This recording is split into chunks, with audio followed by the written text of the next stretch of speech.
Welcome to The Sound, KQAL FM's weekly behind-the-scenes look at Minnesota-made music. From writing and recording to distribution and promotion, The Sound is your source for new releases and exclusive interviews from Minnesota artists. Support for The Sound is made possible by a grant from the Minnesota Arts and Cultural Heritage Fund. Tonight on The Sound, we are joined by folk blues artist Charlie Parr. Parr, who lives in Duluth, has an immeasurable presence in the Minnesota music scene. Since the early 2000s, he has released 13 albums, performed shows all across the nation, and become a frequent guest of Winona's Midwest Music Fest. He joins us over the phone to discuss his remote set at this year's festival, his recent self-titled record, and how he's adapting to the COVID-19 pandemic. So sit back and enjoy some tunes with Charlie Parr tonight on The Sound.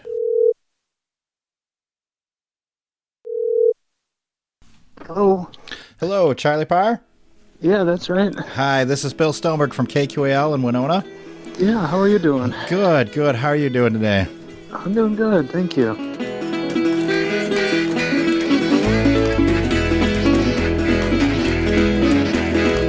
Are you ready for the year of Jubilee? You ready for what it's bound to be? Ready to be reunited with your mother and your son? Are you ready for Jubilee to come?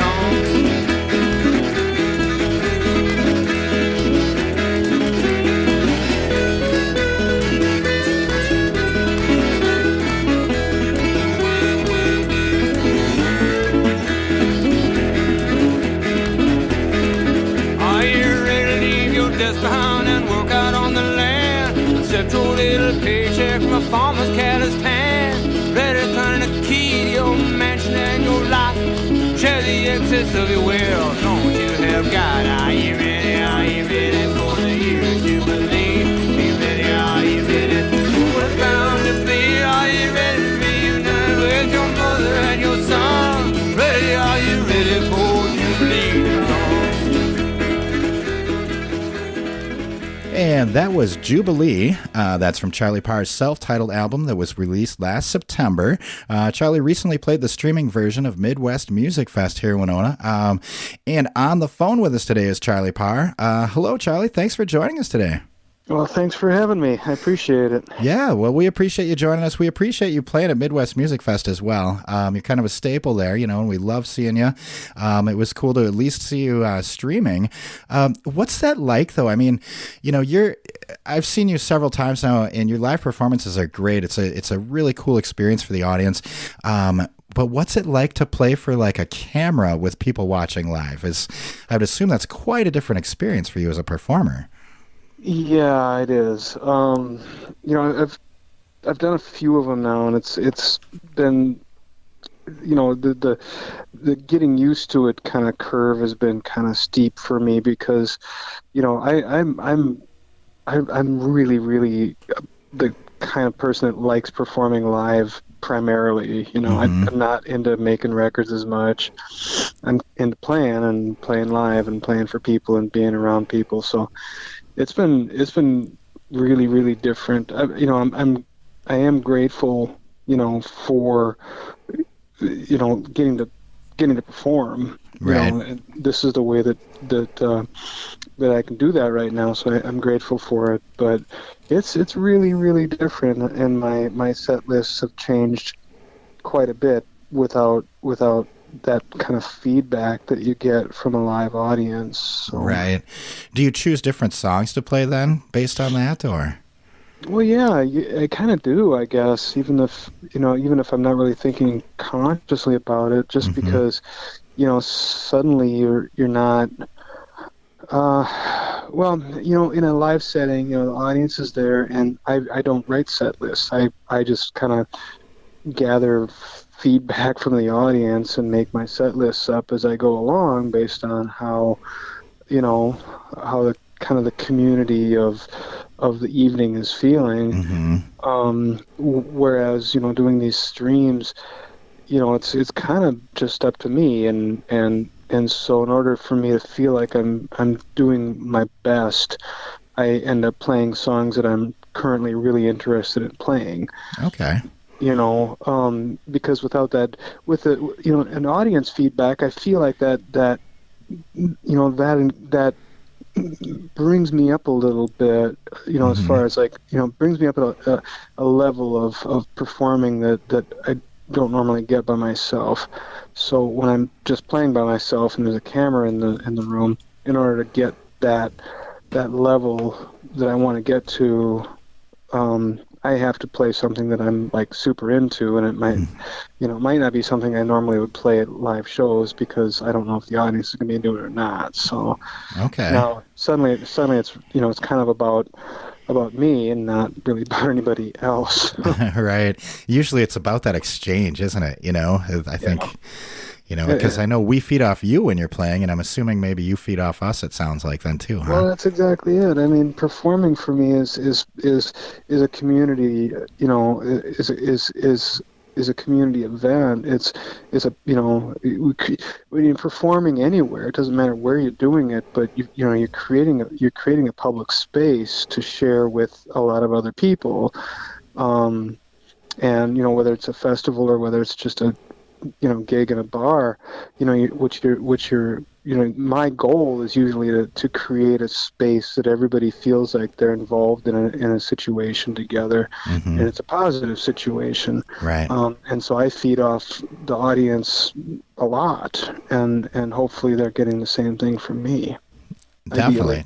I love that you said it's a community event, when you perform live, because like I said, I know we feed off you. And then, it's important for us, I think, too. It was really great to see you on the streaming festival, because I think a lot of fans are, we're all starved for live events and live music and that connection, I think, that comes out of that. So at least we can kind of connect with performers that we love through streaming events. Does that help you as well as a performer? Kind of get through a time like this where you can't interact live like that? Does it help to do the streaming things? Yeah, it does. Like I said, I'm really grateful for any opportunity to keep going in whatever fashion, and we're kind of in these times, as much as I kind of kick against it, technology is really allowing us to be together in a weird way. It's not that many years ago that we would not have been able to do this level of this kind of streaming together. It just wouldn't have happened, not too long ago, even when I was starting out. Right. And so I'm grateful. It does push me in a different direction. And I get to play, and I guess the bottom line for me is, on most days is, do I get to play the guitar today? And playing the guitar for a camera is different than just sitting around and playing by myself. Right. So that's good, and I find myself getting a lot of benefit out of that. I'll be grateful when the day comes that I get to sit down and in an audience kind of community setting again and play. But for now, I am grateful for this opportunity. Right. Well, and we're grateful that that you're still playing, at least streaming, so that we can at least enjoy that. I think there is something to the live effect too, that we're all kind of watching at once. So even though we're not together, we're still sharing that moment. So hopefully that tides us all over till we can get together in person again, I think, Definitely. Yeah. Definitely. Well, let's get back into some music here. I'd like to play the first track off your latest album, which is self-titled, by the way, Charlie Parr. This one is called Love is an Unraveling Bird's Nest, right here on 89.5 KQAL. Let it rain, my house won't collapse. Let the wind blow just as hard as it likes. We'll hunker down and watch between the boughs. We'll bend and sway with the storm. And in the morning we'll see the sun.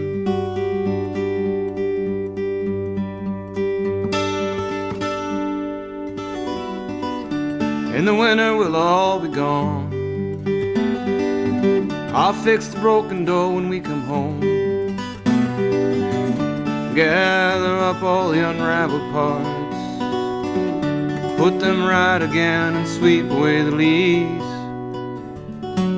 All of the dying snow, all of the dying snow.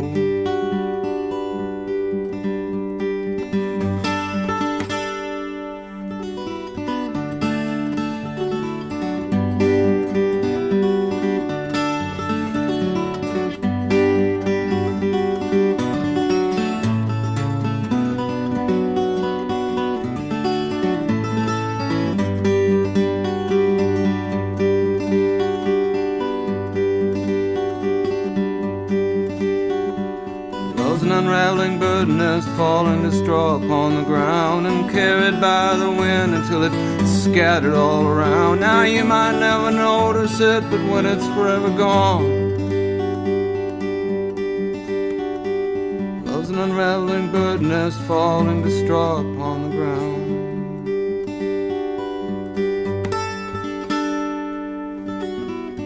When fires come, we'll surrender and move on, gather our branches in another town, find our place in the highest part. To our new neighbors we'll nod and shake, borrow and share and give away. It'll all come back to us one day. It'll all come back to us one day. And that was Love is an Unraveling Bird's Nest. That's from Charlie Parr's latest album. It's his self-titled album that came out last September. Charlie, I was kind of curious about that song. I love the record. And the record has kind of ups and downs. It's got, slower songs, faster tempo songs, some new stuff, some older stuff. It takes you through different emotions. And that one, it starts the album kind of slow, but it's a really cool song. I like the lyrics and the theme. How do you decide what order to put songs in on a record? When you're putting an album together, are you real conscious of like the order and how it's going to flow? Like, how did you choose that one? Yeah, I think about that a lot because I'm old enough to be primarily album orientated. Right. Yeah, I hear that. When I was coming up, I was listening to records, and I kind of still do. That's my favorite way to listen to music. So I think about sequencing quite a bit, and this record didn't feel like it was going to be like a big romping party record. And so just getting the message out really early on in the experience felt important to me. Okay. Right. This is how this is going to go. And and my friend Liz Draper, who played the bass on the record and helped me produce it, we kind of worked on the sequencing together so that the record, kind of opens in a slow way, but I felt like, Bird's Nest is a hopeful song. I view it as a very hopeful song. We close the record in another quiet way, but also not hopeful at all. So I'm not really sure what message that's sending out. But but I think I think about sequencing a lot, and I just try to think about the experiences that I like to have with albums, and doing it in such a way that people feel like they're being taken on a little bit of a journey, and not one that like has a lot of not a lot of the same kind of experiences on one side and a different kind of experience on the other side, but like that you get a little bit of both things as you go along. Right. I often wonder about that too. Like you said, you grew up listening to records, same here. And there was always a different vibe. There's two starts to it. There's the first side, and then there's the first song and the second side, right. Two endings. Do you still view it that way? Do you kind of put it together in two parts like that, two halves? Absolutely. Oh, yeah, cool. I absolutely do.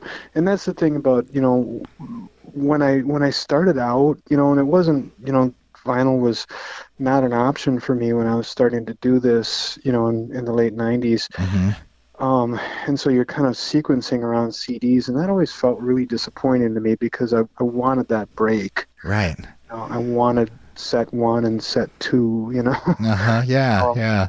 And so I almost, even in like, I remember like producing a CD on my own, just a CDR thing, and I even put it on the label that, this is so-called side A and this is so-called side B. Nice. Because I wanted to make records. I didn't want to make CDs, and I didn't, and that's the hard thing about streaming as well, is suddenly that experience has kind of changed, and I have a harder time, thinking about, a streaming or CD experience, in the same way that I think about an album experience, just because of that side break. Yeah. It gives it a whole different feel, and people will listen to one song and that gets kind of out of context. Right. I remember Tom Petty put I don't remember what album it was, but at the end of what would have been side A, he pauses and he says, now it's time to turn the record over for those of you who are, if Right. you're not listening on vinyl, then pause for a second for those who have to turn the record over, Exactly. But I think it's yeah. important. Yeah, it is. I think it's important to the artist and for us as listeners to hear what you guys want us to experience. That's important. And I also, let's get some more tunes. This next song caught my ear immediately when I heard the album. On Stealing a Sailboat. Just love that tune. I don't condone thievery, but I am super interested in sailing. So it just, but I love the way it kind of cooks along.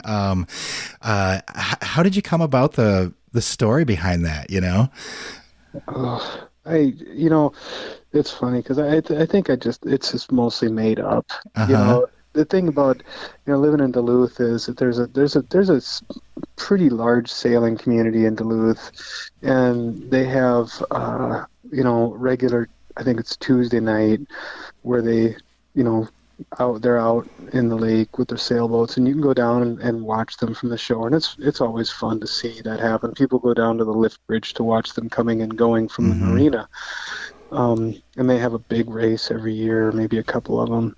Right.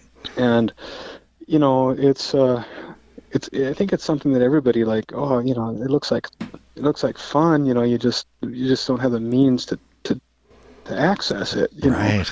Nobody can just go out there and do it. So I think that maybe was came about not as like a fantasy, but maybe just some goofy conversation a friend of mine and I were having about how fun it would be to get to try it. Right. That turned into like you say, don't condone thievery. And the song is as much about that as it is about just those friends of yours that always seem to get you into trouble, and they never get into trouble themselves. That's kind of the primary story of the song. Is not really so much about sailboats as it is about a couple of friends that I've had in my life who seem to always manage to get me into hot water, and they just are fine walking off on their own. Right. Those are always the ones, they have the big ideas, right? And then exactly. And then there's those of us that can't run as fast maybe and get caught. I don't know. Yep, that's right. Oh, well, let's hear it. This is we're talking to Charlie Parr on the phone today, and we're listening to some tracks from his self-titled album that came out last fall. This one is called On Stealing a Sailboat, right here on 89.5 KQAL.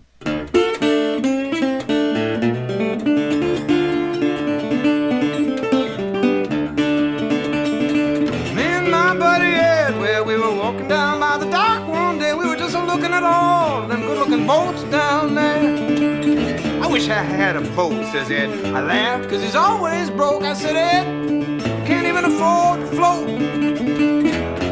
You can't afford to float. Drifting away from the shore.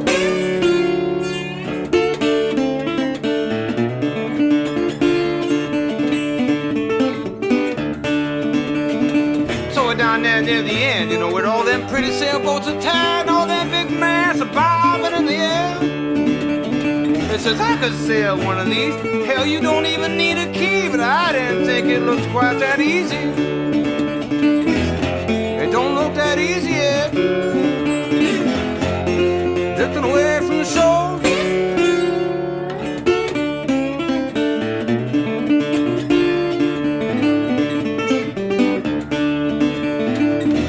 Said I had no experience in the matter, and he untied the boat and he proceeded to jump inside. I followed him in, but I think it was a bad idea, cause now we're drifting away from the dock, drifting away from the shore, drifting away from the shore.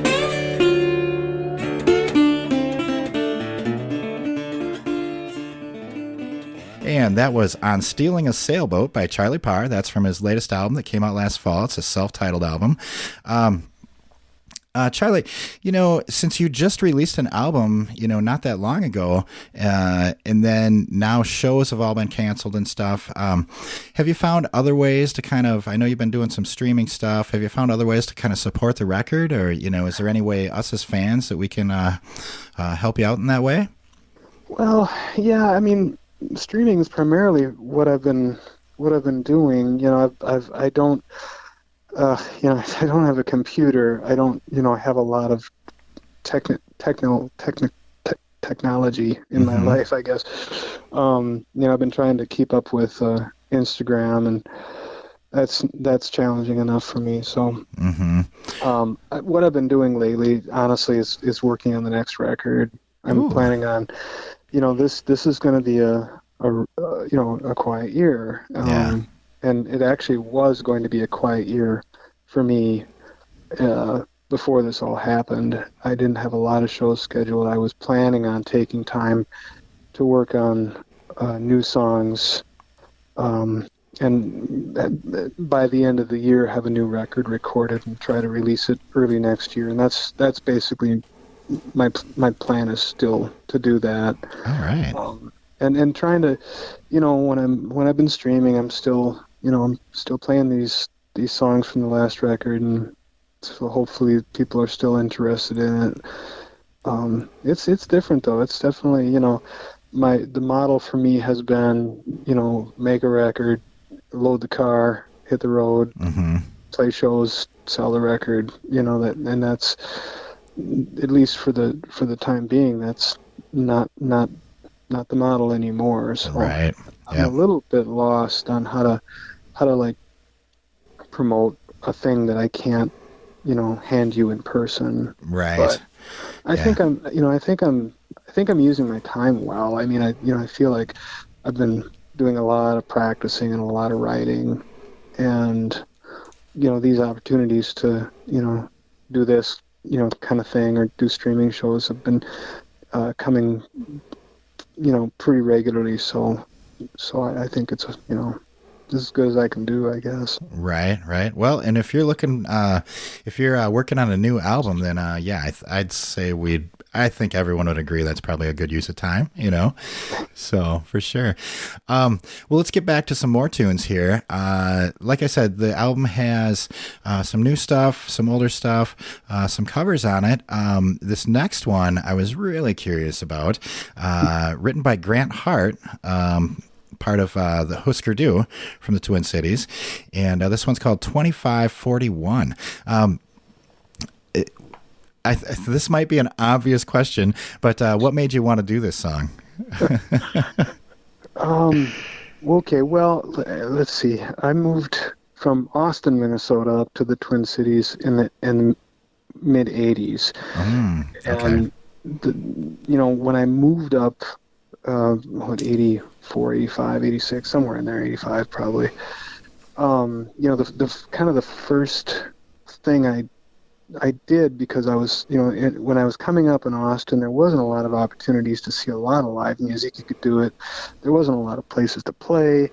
There's a few, and I tried to do that. When I moved to the Twin Cities, though, there was music everywhere. In that period of time, you could go and see Spider John Kerner play. You could see Dave Ray and Tony Glover play. You could see Willie Murphy play. All kinds of, folk and blues guitar players, and I saw them all. And then you could see the Replacements and Husker Du and the Cows and TVBC and all these bands. And I music has always been like the primary motivator in my life. So when I got to the cities, I saw music nearly every night for a couple of years. Right. And getting to see Husker Du was a big deal for me. It was an amazing, experience. And that was my favorite of the kind of, the kind of punk rock bands. And then when they broke up, the year after that band broke up and Grant released that EP, 2541, and I was completely taken with it. And that song in particular, I don't know how I wore that out. I listened to that a lot, and it meant a lot to me too, because of that year was kind of a, developmentally anyway in my life, it was an important year. I played a lot of music that year, and I saw a lot of music, and I kind of lived my best life that year. And so anyway, when he died, that song for some reason came back up to the surface for me after Grant passed away, and I listened to it again a whole bunch, and then when I was choosing songs to play, it was in my mind really, really hard. So I played a version of it, and I just trying to express some amount of gratitude, I guess, for Grant and the songwriting that he was so amazing at at that time of my life, Definitely. Well, and I think it's also really cool for us fans, when we hear Minnesota artists covering other Minnesota artists, stuff like that. I know recently I got turned on to a cover of one of your tunes by the Four on the Floor. They did 1922 Blues, and that was pretty interesting to hear. It's just cool to hear people in the scene kind of sticking together and, doing each other's songs, so... Definitely. Yeah, for sure. Well, let's hear it. This is 2541, and this is from Charlie Parr's latest album, and you're listening to 89.5 KQAL.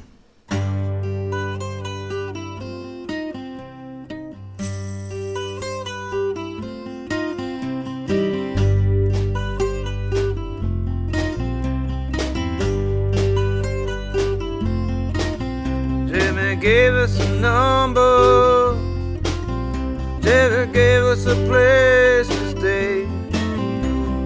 Billy got a hold of a van, oh man, and we moved in the very next day. At 2541, big windows to let in the sun. 2541.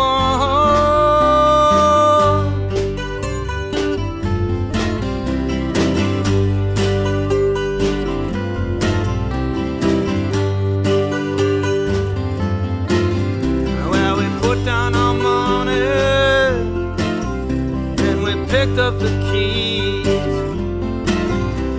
We had to leave the stove on all night long so the mice wouldn't freeze. We put our names on the mailbox, and I put everything else in the past. It was the first place we had to ourselves. I didn't know it would be the last.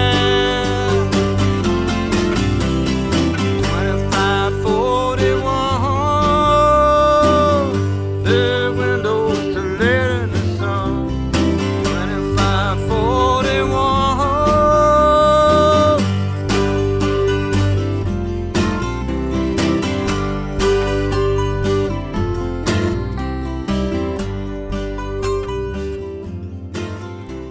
And that was 2541. That's from Charlie Parr's latest album called Charlie Parr. Came out last September, and we have Charlie on the phone with us today. Charlie, I was kind of curious. After 13 albums, this new album, it is self-titled. Oftentimes, people will maybe make their first record self-titled or something like that. What made you decide to call this record Charlie Parr? Well, it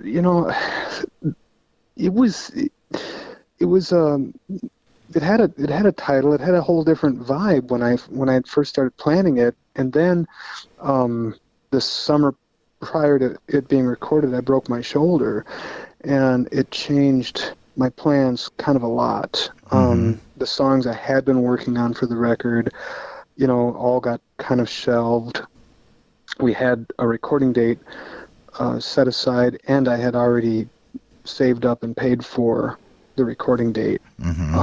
So I kind of needed to go do it. The new songs that I've been working on, most of them didn't feel like they were ready. I had a few that were ready, and I was after having broken my shoulder and kind of gone through this weird kind of inward, backward-looking time, I, started thinking about older songs that I wish I had done differently, or older songs that I still played a lot, and felt like I wanted another, try at them recording-wise, and decided just to make it into, kind of a introspective, retrospective, I don't know, whatever record. So suddenly the titles that I had thought about, the theme of the record was all gone, and it didn't feel like any of those things anymore. It felt like kind of a starting over in a weird way. So I decided just to, leave it titleless, because it felt like a beginning, or maybe an end, or maybe both. Well, let's hope it's like maybe a new beginning, huh? So, or like the end of an era and the start of a new one, Right. For sure. Well, let's get back to some more music. We have Charlie Parr on the phone right now, and we're talking about his latest record called Charlie Parr. This next one is by another Minnesota player, blues legend, in fact, Spider John Kerner. This one is called Running, Jumping, Standing Still, and you're listening to 89.5 KQAL Winona.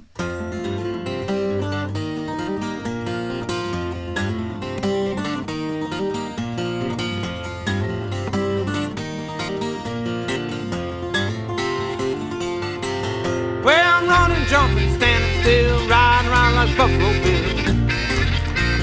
Riding around like Buffalo Bill, climbing a hill like Jack and Jill. I'm doing it all of my own free will. Well, I'm running around from town to town, nowhere bound in a merry-go-round. Nowhere bound in a merry-go-round. I'm chasing my tail like a rabbit hound. I keep climbing around till it lay me down.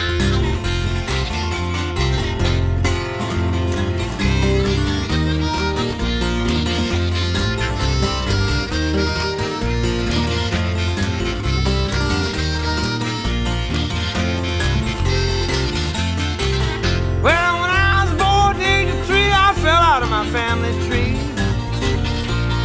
I fell out of my family tree and lost the key to life's mystery, and the rest of my life been a mystery to me. I decided my plan by throwing a dart blindfolded into a sailing shawl. I throw a dart into a chart, I get on my electric go-kart, take a pogo stick and the car don't start.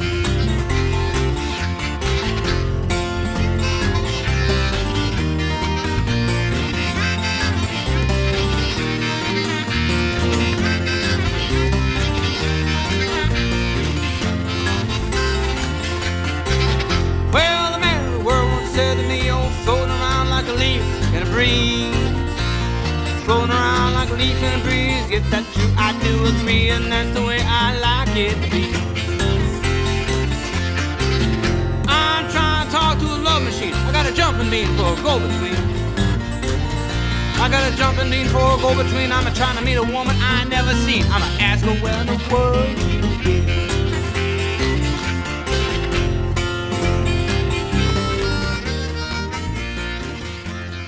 And that was Running, Jumping, Standing Still, and that was from Charlie Parr. That's from his latest record called Charlie Parr. We have Charlie on the phone today. Charlie, so Running, Jumping, Standing Still from Spider John. I hear that you're kind of a fan of Spider John. Is that, what's the background there? That might be an understatement. Oh, yeah? Okay. I think he's probably my favorite, at least in the top 3 of my favorite musicians. Oh, cool. Period. And I kind of came late to the party. Growing up in Austin, we didn't have an opportunity to hear a lot of non-mainstream artists or whatever. My dad's record collection had a lot of really obscure stuff in it, but nothing like that. When I got to Minneapolis, a friend of mine said, "You need to go check Spider John out," and I did, and that was, like I said, that was 85 or whatever, and I was just completely, that from then on I was just done. I was a 100% in. And, went back through and collected and listened to the records that he had made throughout his career, over and over again, and still do. Mm-hmm. For me, Spider John kind of represents a living embodiment of the folk process, and it was a huge inspiration to me to see someone play who could take, an ancient song, Leatherwing Bat, for example, and just completely, deconstruct it and put it back together again as a Spider John Kerner song. That's the folk process. Right. And he does that over and over and over again, and he does it really, really well. And it has never failed to completely captivate me. And the record that he did with Willie Murphy, Runnin', Jumpin', Standin' Still, is a brilliant album from track one to the end. It's just an amazing, piece of art. And so, trying to capture something off of that, like with the Grant Hart piece, it's just, trying to say, thank you for giving us something so important. Mm-hmm. Yeah. And I think as fans, it's really cool to hear that stuff too. I'm always interested to hear what the people I love, what they're into, and what kind of got them going, what inspires them. Speaking of that, like deconstructing a tune and kind of, putting it back together again. Some of the songs on the record, have been released before on other records. For instance, Cheap Wine, when you re-record songs for an album, do they ever take on like new meanings for you or new life, something like that? Yeah, definitely. Songs aren't ever really done, the ones that I'm really interested in, they're never finished. You feel like, I think I've made, this talk before, being a musician is really different than like being a painter or being an author, because, in those worlds, you create your art, you paint a picture, for example, you give it away or sell it to someone and it's gone. They have it now, right, and it's in their house. You can't go to their house and go in there and like correct it or change it or redo it. Right. But being a musician, I can paint my picture every single night all over again, so songs have this like quality of being alive. Right. And songs like, Cheap Wine, for example, it's a song that I never really stopped playing and kind of fussing with, even in little tiny ways, tempos and keys and strange little nuances, and concentrating on portions of the song I hadn't really thought about before. And so it's kind of stayed alive for me over the years, and I feel like it's a song that I've kept kind of writing over again, because the recordings aren't the song. The recordings are an impression of something that happened at one point. Right. The song continues to live, independently of the recording of the song. So, so that's what keeps me really interested. As soon as a song kind of feels done, I probably stop playing it. Okay. Because there's nothing left to do, Right. I like that perspective that they kind of live independently of the recording, Yeah, because they live and breathe every night in different ways with different people. So right. That is fantastic. Well, Charlie, we really appreciate you speaking with us today. Like I said, love the new album. And boy, I can't wait to get out and see shows again and see you live again in person.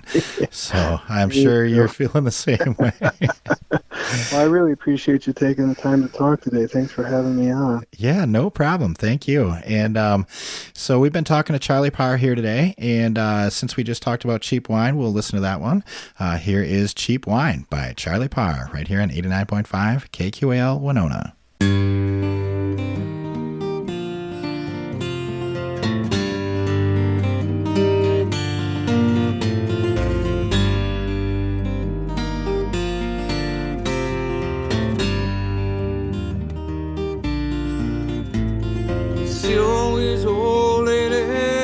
coming in here to buy the cheap wine. They ain't no better, Lord, they ain't no better than these bombs, coming in here to buy the cheap wine.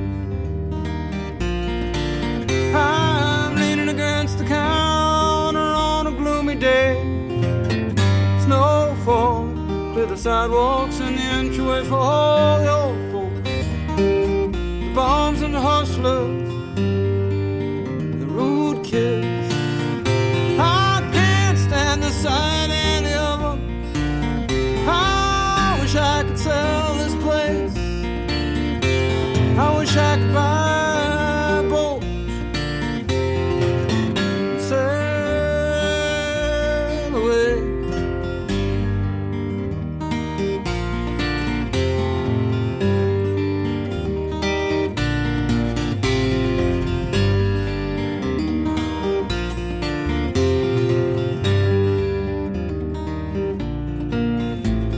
See all these old ladies coming in here to buy the cheap wine. They ain't no better, Lord, they ain't no better than all these bums coming in here to buy the cheap wine.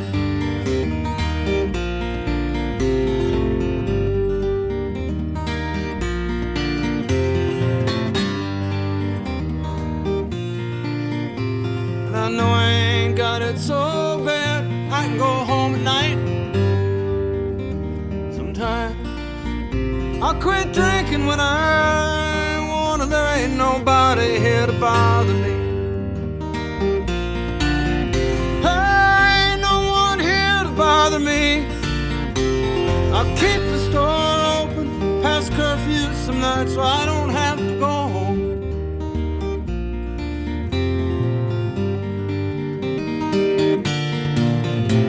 You see all these old ladies coming in here to buy the cheap wine. There ain't no better, Lord, no better than these bums coming in here to buy the cheap wine.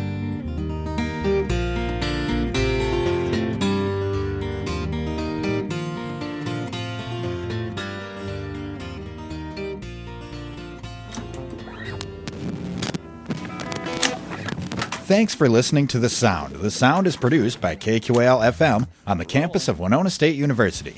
Visit us online at kqal.org. Thanks again to Charlie Parr for joining us tonight on The Sound. For more information on Charlie Parr and his music, go to charlieparr.com. For more deep dives into local and regional recordings, listen to The Sound Wednesday nights at 6 right here on 89.5 KQAL FM.